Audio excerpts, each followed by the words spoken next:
Hello guys, good evening. It's me, Inday Marikit, ang inyong kaibigan. So guys,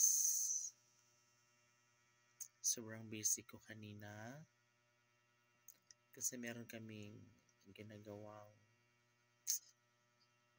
dokumento which is deadline kanina. So alam naman natin, no, mga Pinoy, na kung kailan yung deadline, saka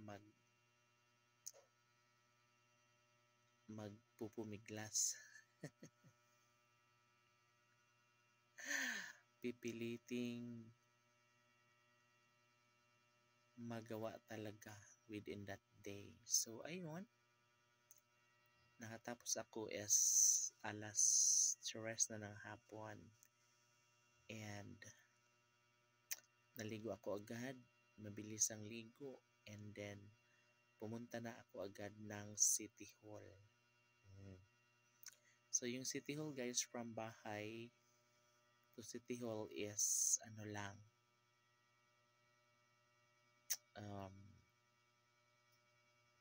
mga 10 minutes, saglit lang, 10 minutes lang. So ayun, nakarating ako doon mga alas 4 na siguro yun kasi pumunta ako doon mga 3:50. So 10 minutes, so 4 o'clock na. Tapos ayun, na ipasa ko, na ipa-receive ko na siya. And then pumunta ako ng canteen, no, para magpalamig, mag-snacks konti. At nandun din yung kapwa ko sekretarya doon, nag-snacks sa ibang barangay naman yun. Kaya naman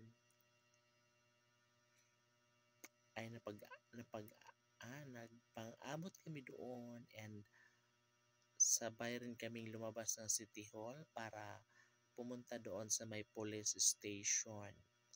Kasi nga may ipapasa rin ako doon na dokumento, no?